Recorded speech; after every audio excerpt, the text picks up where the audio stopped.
Jerusalén, Jerusalén, cómo he querido arrullarte como la gallina arrulla sus polluelos y tú no has querido. El Señor en cada cuaresma nos está invitando a dejarnos verdaderamente arrullar.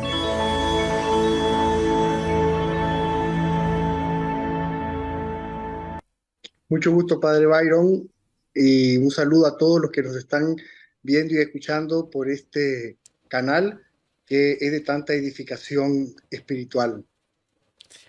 Padre Augusto, ¿nos puede contar un poquito de usted para que la gente le conozca? Soy de profesión psicólogo clínico y el Señor me quiso llamar al sacerdocio desde niño. Sin embargo, quiso que recorriera primero el estudio profesional y desde el estudio profesional ratificar allí en el consultorio ese llamado que había experimentado ya a los 7 añitos de edad Mm, con la predicación y el testimonio de un gran fraile franciscano que está en proceso de beatificación, Fray Odorico de Andrea, franciscano italiano, cuyo cuerpo está incorrupto y ahora pues los documentos están en la Santa Sede, a Dios gracias. Él me dio el bautismo, la gracia bautismal y luego también la primera comunión, y con él nació mi vocación sacerdotal. Luego fui ordenado, siendo ya profesional, por Monseñor Juan Abelardo Mata Guevara y ejercita el servicio de párroco, exorcista, profesor, director espiritual, todo el campo de la pastoral educativa en la que siempre he estado inmerso, tanto por mi profesión como psicólogo, porque fui docente también universitario, como también por ser sacerdote, estando presente en las aulas de la Universidad Católica. Gracias, Padre, por seguramente tantas ocupaciones que tiene, sacar un momento y ahora desde su profesión, pero sobre todo desde su vocación, profesión como psicólogo, vocación como sacerdote, que quiera compartir con nosotros el día de hoy. Así que yo le doy todo el espacio, los micrófonos, como dicen, son suyos y aquí hay una comunidad despierta. Nos hemos conectado desde hace ya casi 4 horas que estamos en vivo, ¿no?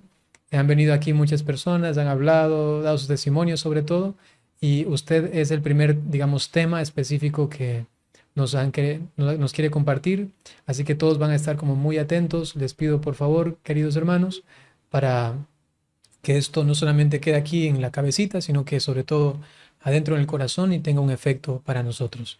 Así que yo también aquí voy a estar atento, yo un poquito voy a caminar aquí alrededor, por eso le voy a poner a usted solo en la pantalla, pero hermanos, yo voy a estar aquí, ¿no? Solo que para no estar mucho tiempo sentado, ustedes saben que hay que siempre guardar esto y sobre todo por la operación que tuve, entonces voy a estar caminando alrededor por aquí mientras estoy escuchándole también, ¿no? Entonces, Padre Augusto, muchas gracias. Aquí todos Gracias, Padre Byron. oídos somos nosotros. El tema que quisiera que reflexionemos en esta maravillosa jornada cuaresmal precisamente se enfoca dentro de el tiempo litúrgico que estamos viviendo. La cuaresma como un tiempo de redención y santificación para nosotros. Cuando nosotros hablamos de cuaresma, pensamos siempre en esos 40 días que vienen marcando desde el Antiguo Testamento diversos eventos salvíficos de nuestro Señor. Pensamos, por ejemplo, en los 40 días del diluvio, un tiempo de purificación de la humanidad, pero también un tiempo en el cual el Señor salva a Noé y con Noé a su familia. Pensamos también en esos 40 días y noches que Moisés se retira para recibir las tablas de la ley. Pensamos también en los 40 años en los que vagó el pueblo de Israel, anduvo peregrinando en el desierto hasta purificar esa generación que no había querido escuchar la voz del Señor y obedecer su ley. 40 años de purificación para poder entrar a la tierra prometida. Y por supuesto, pensamos en esos 40 días que nuestro Señor Jesucristo ha querido retirarse al desierto, llevado por el Espíritu Santo, y precisamente en ayuno y oración va a librar una batalla con el mismo demonio que le va a tentar, y le va a tentar usando la palabra de Dios. El demonio se viste como ángel de luz, nos dice la Sagrada Escritura. Y el demonio le va a hablar utilizando y manipulando la Sagrada Escritura. Y nuestro Señor, el Verbo encarnado, va a responderle con la sagrada palabra de Dios. 40 días de lucha en los que nuestro Señor vence al demonio y además recibe el auxilio divino. Los ángeles le vienen a servir al final de toda esa lucha. Pero es que siempre el Señor está con nosotros. Por eso esta Cuaresma hablamos de redención, porque nuestro Señor ha querido encarnarse en el seno de María Santísima para venir a anunciarnos el Evangelio. Arrepentidos y convertidos porque el reino de los cielos se ha acercado.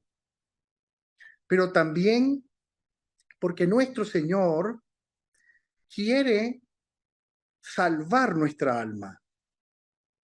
Por eso en el catecismo nosotros estudiamos que los 3 grandes misterios de nuestra fe son encarnación, redención y la Santísima Trinidad. La redención se llevará a cabo entonces de manera particular con el sacrificio del Cordero de Dios que quita el pecado del mundo, como será presentado por el gran profeta San Juan Bautista. He aquí el Cordero de Dios que quita el pecado del mundo. Ese Cordero Inmaculado va a ser ofrecido por él mismo al Padre, sacerdote y víctima a la vez en la cruz del Calvario. Realizará la redención de nuestras almas y pagará el precio de nuestro rescate, literalmente, para que nosotros podamos acceder al cielo, para que nosotros podamos acceder a ser participantes de la naturaleza divina. En Él, en Jesucristo, somos adoptados por el Padre y podemos llamarle Abba. Cuando hablamos entonces de redención, estamos hablando del sacrificio de la cruz. Sacrificio que nos da a todos, a cada uno de nosotros, la posibilidad de recibir perdón de nuestros pecados, de recibir salvación, de ser herederos de las promesas de Dios nuestro Señor. Es tan grande la obra de nuestro Señor Jesucristo que el Génesis capítulo 1 tendrá una relación maravillosa con el capítulo 1 del Evangelio según San Juan.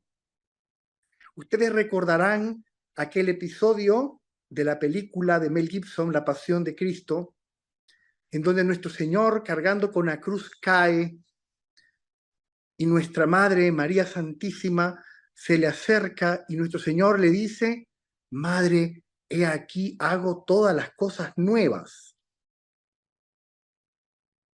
Ese episodio marca un hecho bíblico, teológico, real. no es fruto de una poesía de la película, es fruto de un excelente asesoramiento de parte de Mel Gibson, porque en realidad en el Génesis capítulo 1 se nos relata la creación de Dios y como un himno, cada versículo y cada obra creada terminará diciendo, y vio Dios que era bueno. Pero en el mismo Génesis, en el capítulo 3, se nos va a relatar la caída del hombre, la rebelión en contra de Dios, la soberbia como pecado que lleva al hombre a creerse y a endiosarse para hacer su propia voluntad y obtener lo que Dios podría concederle, pero que no le ha concedido. El árbol del que nos habla la Sagrada Escritura no es que fuera malo, porque Dios no puede hacer cosas malas. San Agustín, explicando el texto, va a decir que ese árbol era menos bueno, porque no estaba permitido el acceso para Adán y Eva. Les dijo, de todos los árboles pueden comer, pero de este no. Solo un árbol. Había muchos árboles en el jardín, pero solo uno. Y precisamente por ese uno, el demonio incita al pecado a nuestros primeros padres y caen de la gracia de Dios. De tal manera que los dones que Dios les había dado, con los que lo había adornado y con los que estaban vestidos, la gracia misma, se pierde y por eso se sienten desnudos. Se sienten desnudos porque han perdido la amistad con Dios. Se sienten desnudos porque ya no están en armonía con el Señor.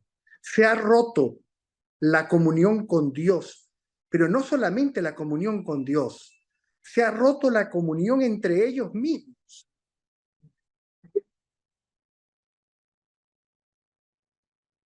Y es precisamente por eso,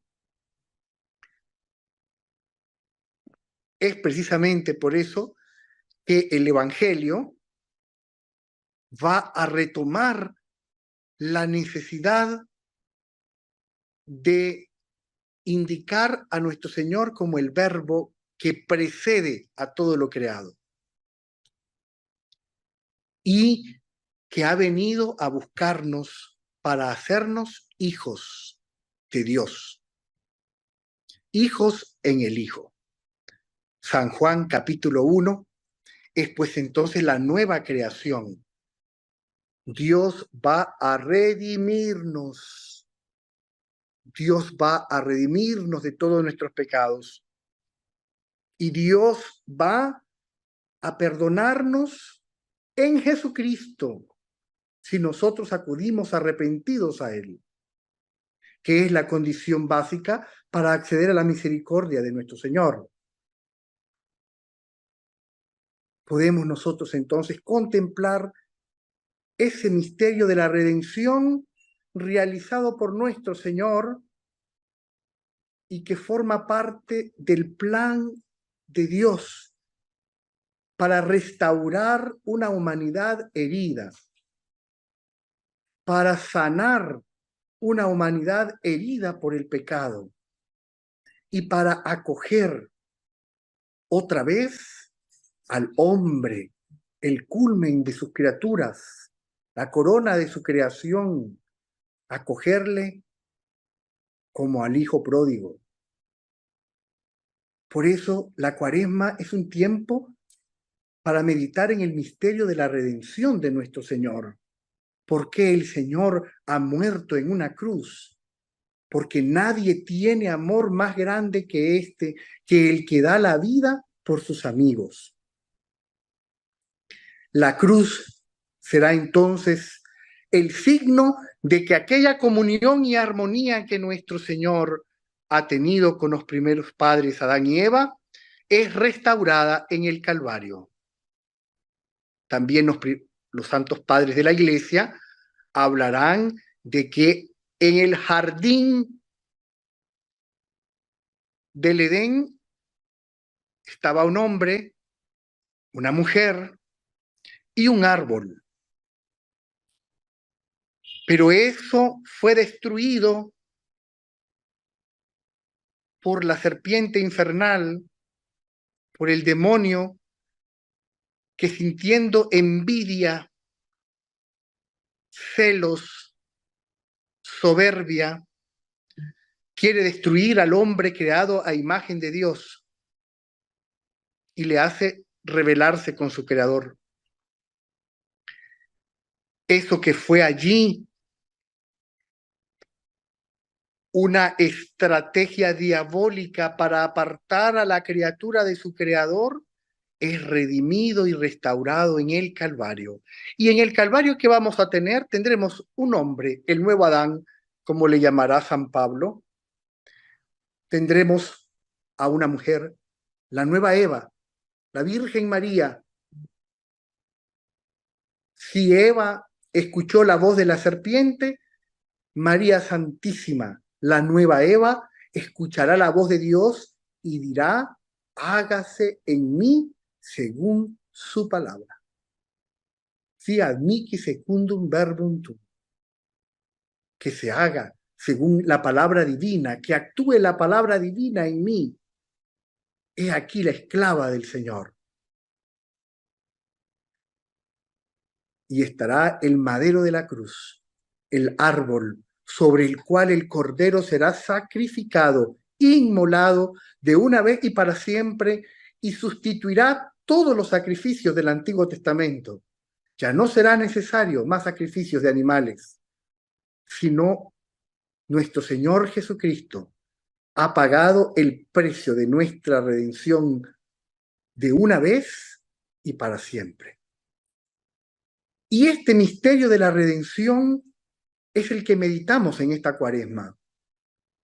Cada uno de nosotros tiene una historia personal, una historia familiar, pero también una historia del país propio en el cual el Señor, en su providencia, nos ha permitido nacer y vivir. Cada uno de nosotros tiene una historia. Y en esa historia hay pecado, empezando por el pecado original que heredamos de nuestros primeros padres. Pero también hay pecado personal.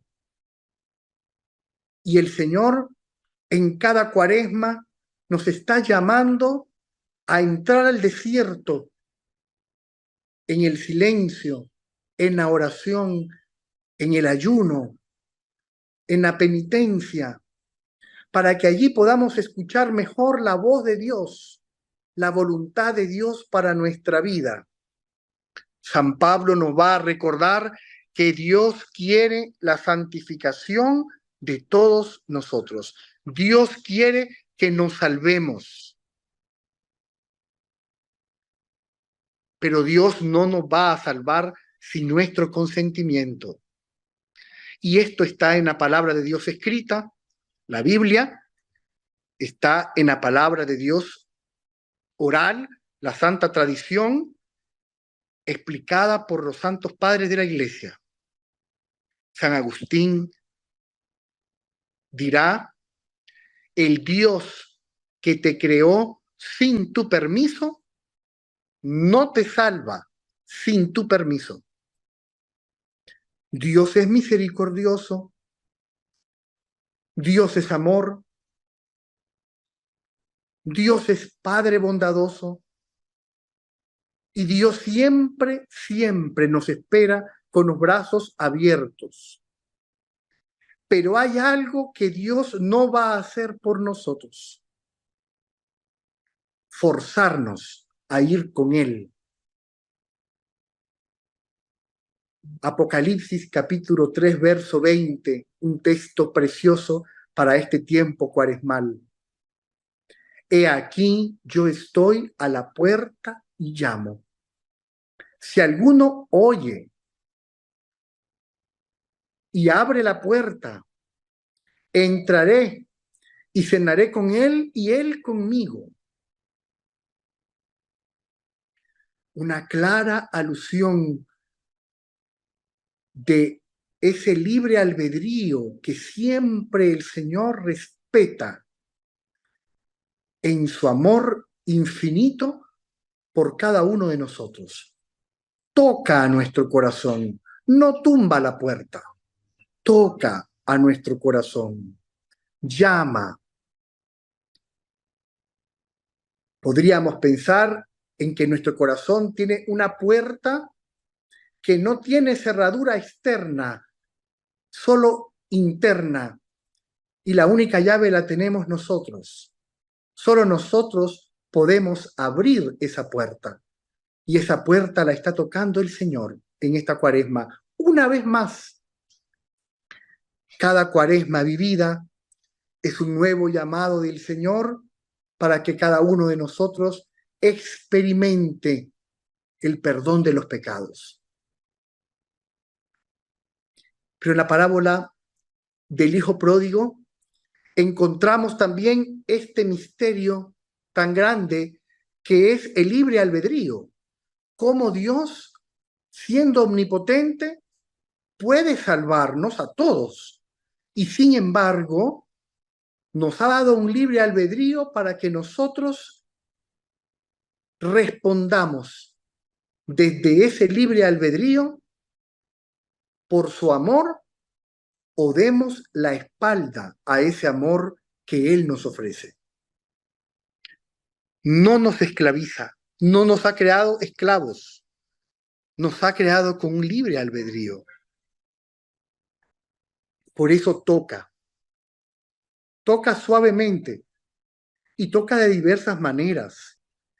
El toque suave de Dios, incluso a través de este programa que ustedes pueden estar viendo, el toque suave del amor de Dios que verdaderamente quiere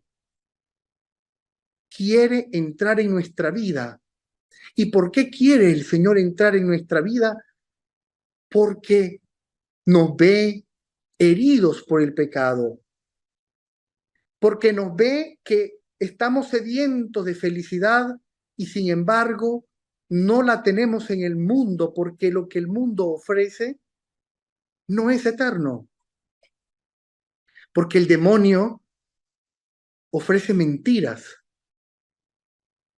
parecido a aquellos espejismos del desierto.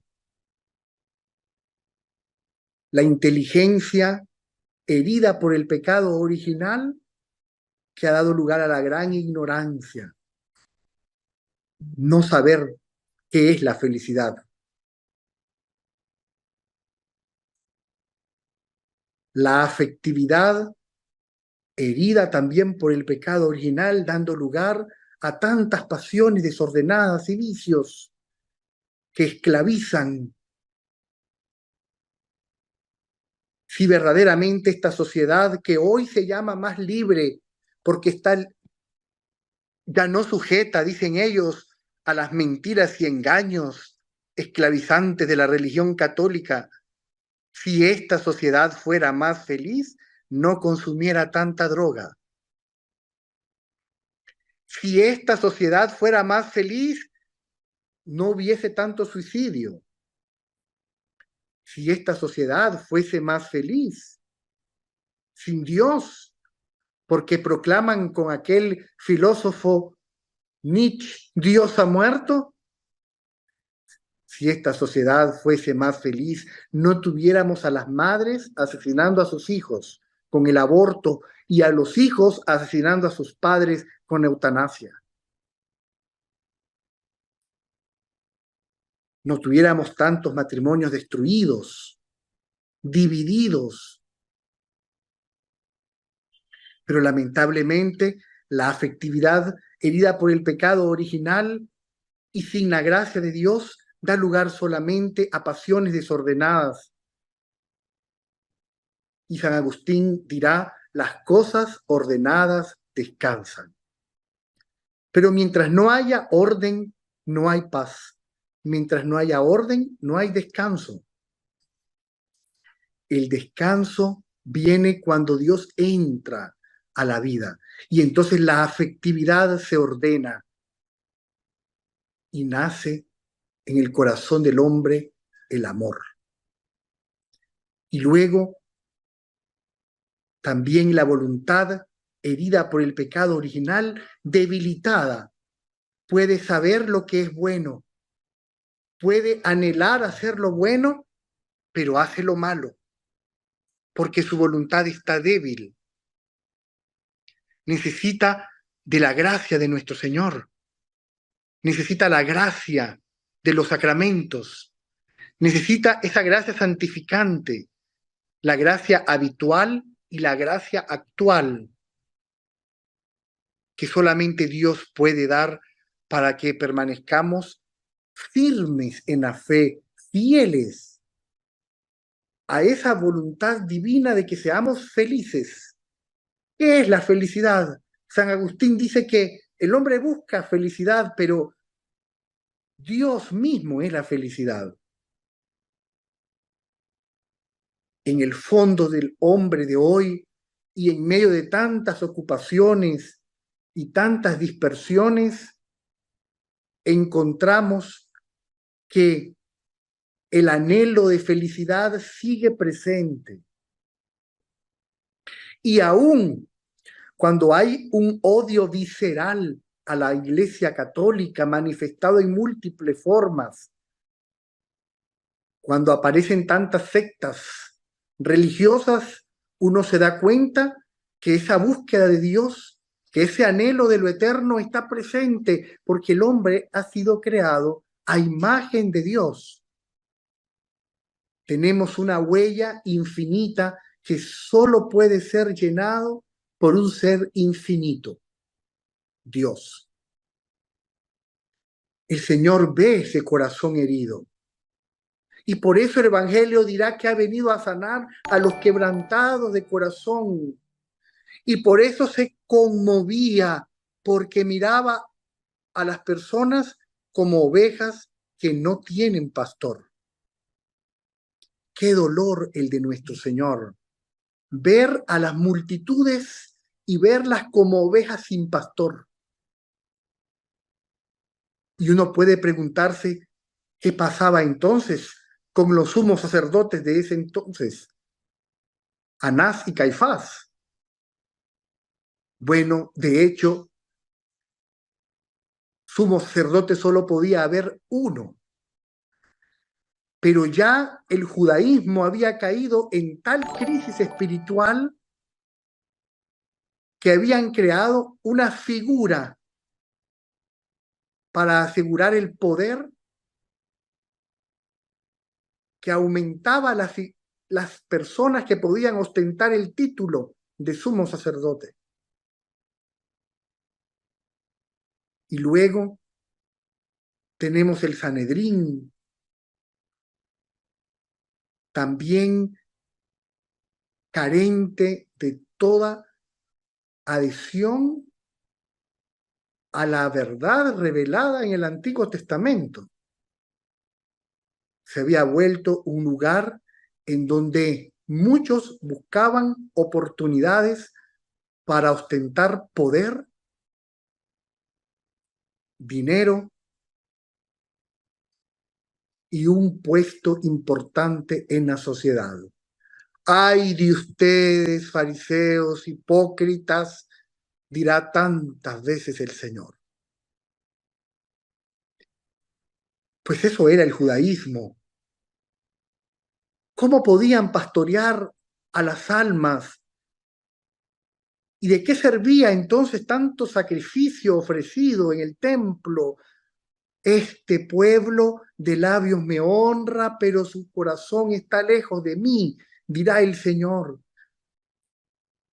Porque en realidad si el Señor había instituido el sacerdocio del Antiguo Testamento, era solamente como una figura, una sombra del único sacerdocio de nuestro Señor Jesucristo.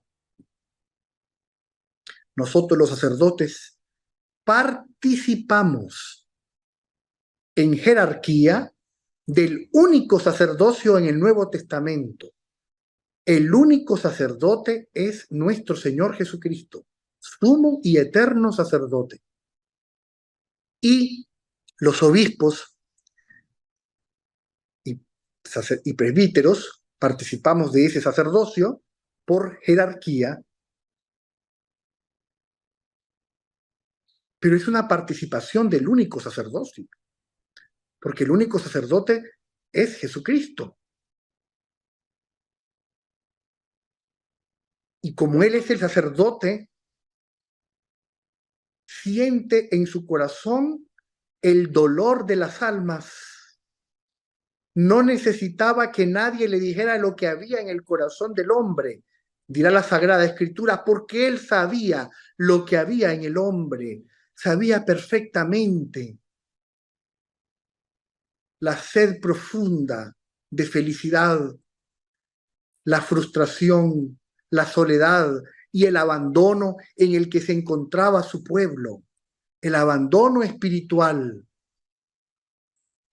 Mientras Anás y Caifás estaban entretenidos con otro tipo de temas y asuntos que no tenían nada que ver con la salvación espiritual del pueblo.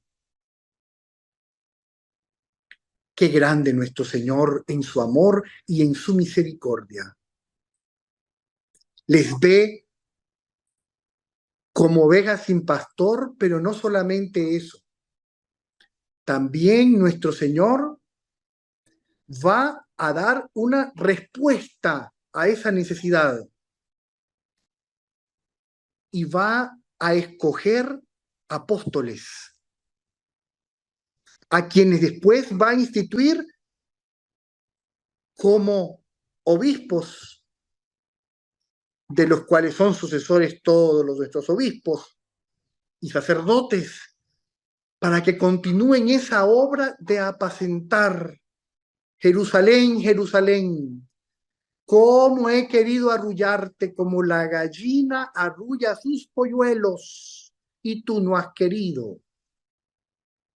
El Señor en cada cuaresma nos está invitando a dejarnos verdaderamente arrullar por su ternura, por su amor, por su misericordia.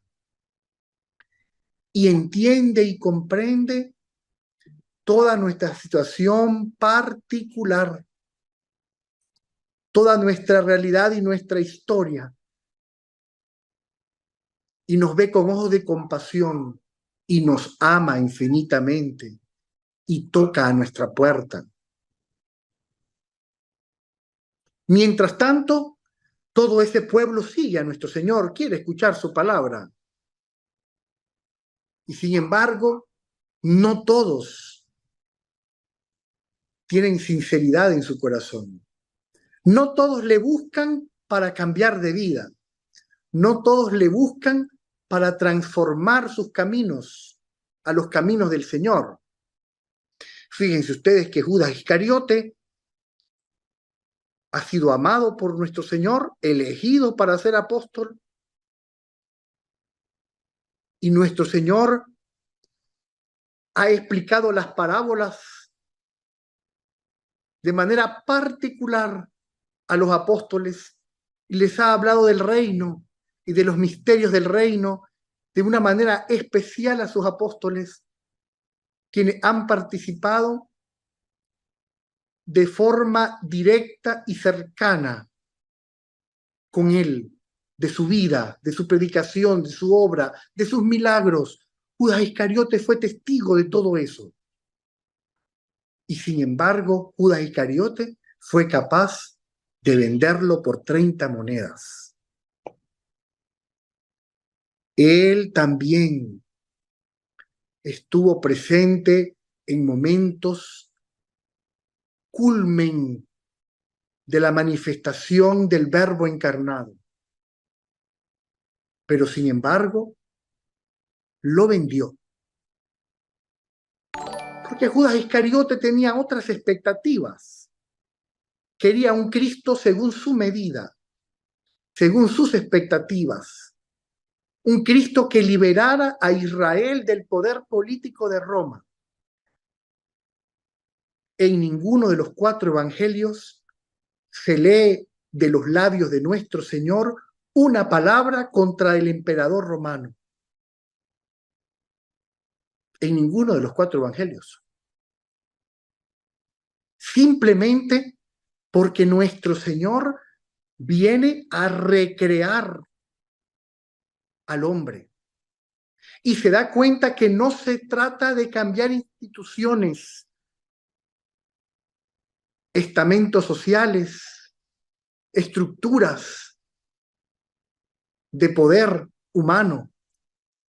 Se trata de sanar el corazón del hombre, porque se pueden cambiar las estructuras humanas, pero al final serán seres humanos los que lleguen a incidir en esas estructuras, por muy nuevas que sean. El mismo ser humano, el mismo hombre herido por el pecado original. Y el hombre sin Dios solamente puede pecar. Más nada. No podemos hacer nada bueno si no es con ayuda de la gracia de Dios. Nada bueno, ninguno es bueno sino solo Dios. Dios es fuente de toda santidad. Y nuestro Señor irá entonces a la raíz del problema. Y la raíz del problema es el pecado. Por eso la redención es el perdón de los pecados. Y por eso Jesús significará Salvador. ¿Pero Salvador de qué? ¿Del poder romano? No. San Pedro y San Pablo fueron mártires, pero murieron no por oponerse al emperador romano, no por planear sedición contra el emperador romano, sino por predicar el evangelio,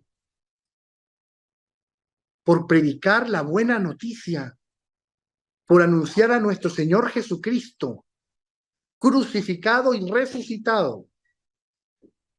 Por eso han muerto San Pedro y San Pablo, y por eso tantos mártires a lo largo de la historia de la Iglesia han muerto por odio a la fe católica, porque estos santos mártires comprendieron que solamente en la palabra de Jesucristo, en la verdad de Jesucristo, se encuentra la vida eterna, como el mismo Pedro lo confesará. En toda la historia, en todo momento, la verdad del Evangelio se ha querido hacer más suave, más acomodada a los oyentes. En el tiempo de los apóstoles era igual. San Juan capítulo 6, nuestro Señor va a hablar acerca de darnos a comer su carne y a beber su sangre. Algo que chocaba en los oídos de los judíos. Y muchos empiezan a irse. Y entonces le dicen a nuestro Señor, Señor, esta palabra es dura. Si sigues hablando así, se van a ir todos. Y nuestro Señor le responde, si ustedes también se quieren ir, váyanse. Pero su palabra es verdad. Se queda quien quiere la verdad. He aquí entonces la fuerza del Evangelio. El poder del Evangelio no se trata de cambiar estructuras de poder humano. Se trata de transformar el corazón humano. Porque una vez que la palabra de Dios produce la fe en el que le escucha, esa fe se transforma en vida de santidad. Redención y santificación en esta Cuaresma solo es posible cuando el corazón se dispone, se abre a la verdad revelada por nuestro Señor. Él ve a cada uno de nosotros. No necesita que alguien le dé Gracias, testimonio de Padre Byron, nosotros, por porque Él preocuparse nos por conoce instruirnos. Que Dios lo bendiga. individualmente. Manos aplaudiendo. El rito del bautismo tiene esa bella particularidad de la imposición del nombre, de tal manera que cuando el sacerdote administra el bautismo, llama por su nombre a quien lo recibe, al sujeto del sacramento. Yo te bautizo, pero antes ha dicho el nombre, porque Dios nos conoce por nuestro nombre. Conoce lo que hay en nuestro corazón. En este mundo convulso, en esta sociedad convulsa, lo que en realidad está en crisis no es el mundo, no es la sociedad, es el corazón humano. Lo que ha entrado en crisis es el corazón del hombre que busca llenarse de todo, en minúscula, dejando el todo con mayúscula. San Juan de la Cruz dirá en sus escritos que para encontrarlo todo con mayúscula es necesario dejarlo todo con minúscula. Solamente en ese encuentro con el Señor Redentor nuestro podemos nosotros recibir los frutos de la redención. Y por eso, aunque el sacrificio de la cruz es por todos, no son todos quienes reciben los frutos de ese sacrificio, sino solo aquellos que son capaces de recibir y de creer en la palabra del Verbo eterno. El Señor dará la gran comisión y dirá: vayan y prediquen el Evangelio a todas las naciones, hagan discípulos, bautizándolos en el nombre del Padre y del Hijo y del Espíritu Santo. Vayan y prediquen, hagan discípulos. El Señor nos ha enviado. ¿Y por qué nos envía? Porque si hemos recibido de gracia, tenemos que dar de gracia. La Cuaresma, como tiempo de redención y santificación, nos va a llevar entonces a la cruz y, por tanto, al sacramento que renueva de forma incruenta el sacrificio del Calvario. Y este sacramento es la misa. No podemos nosotros vivir una Cuaresma si la misa, como renovación incruenta del sacrificio del Calvario, no ocupa el primer lugar en nuestra vida. Y ciertamente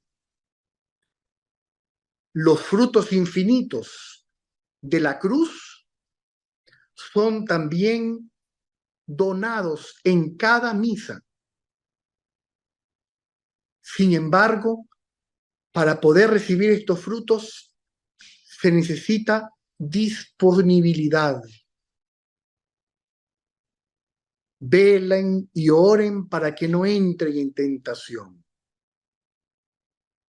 La Cuaresma nos va a recordar entonces que hay que estar preparados. Y esto nos trae al corazón la parábola de las 10 vírgenes, 5 prudentes, 5 insensatas. Las 5 prudentes tienen aceite, están preparadas para recibir al esposo que llega en cualquier momento. Las insensatas no están preparadas, no tienen aceite. Y entonces no pueden recibir con gozo al esposo, ni pueden participar de la comunión con él cuando él llega. Lo mismo ocurre en la Santa Misa. Hay quien llega con aceite en su lámpara para que esa lámpara permanezca encendida, para que se encienda más.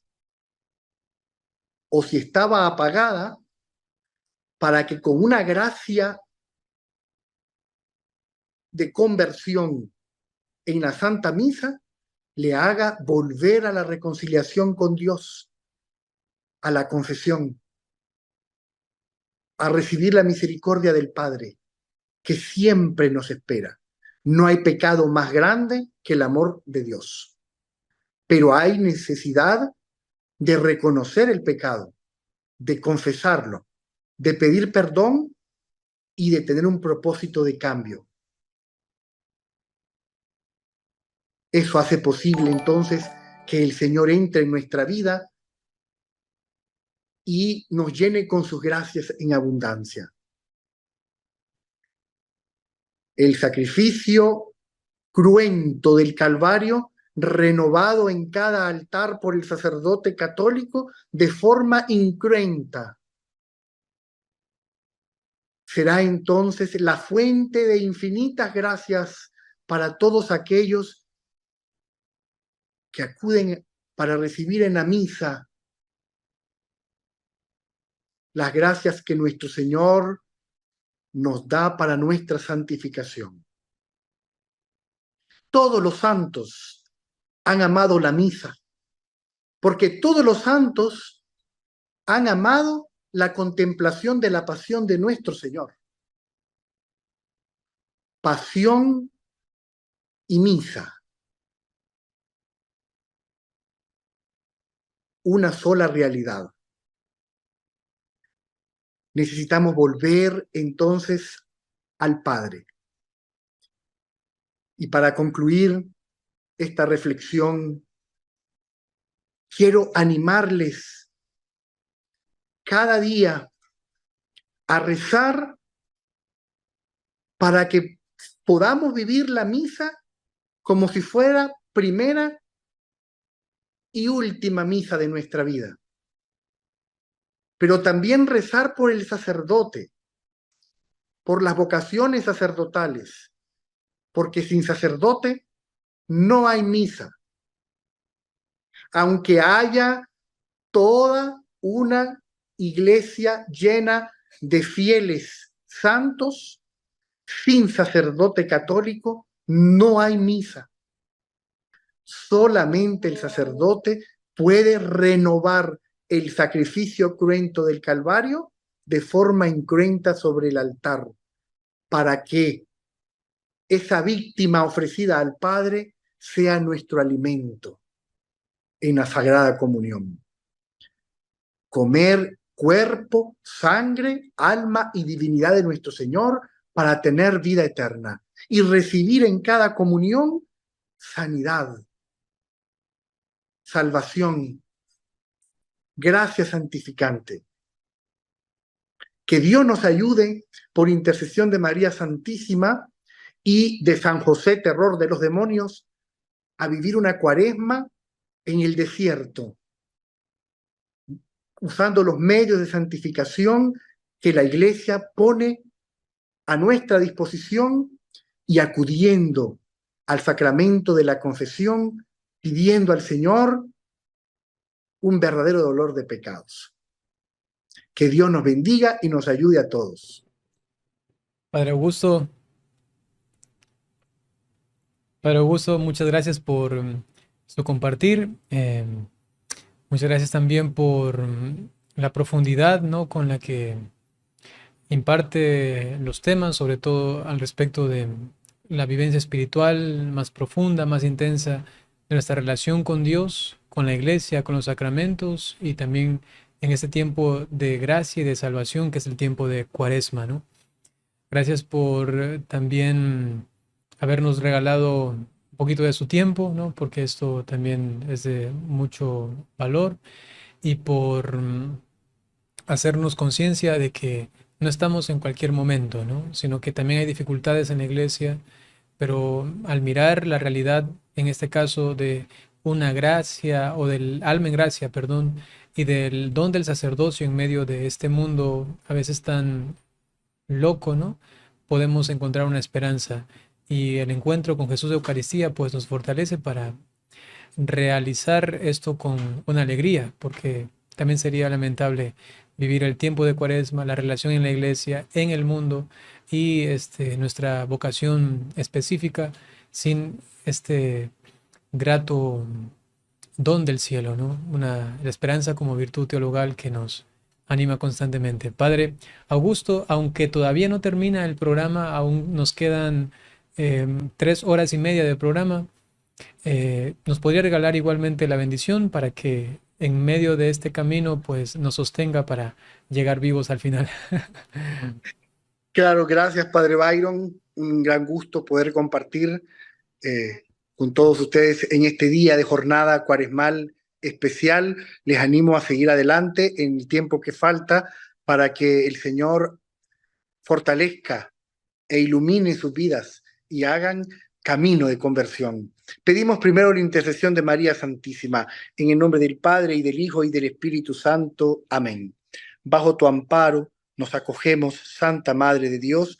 No desprecies las súplicas que te dirigimos en nuestras necesidades. Ante bien, líbranos de todos los peligros, oh Virgen gloriosa y bendita. Amén. Amén. El Señor esté con ustedes. Y con tu espíritu. La bendición de Dios Todopoderoso, Padre, Hijo y Espíritu Santo, descienda sobre ustedes y permanezca para siempre. Amén. Muchas padres, muchas gracias, Padre Augusto. Entonces, Con gusto. nos veremos pronto, ¿no? Estamos en comunicación. Estamos en comunicación, Padre. Un gusto.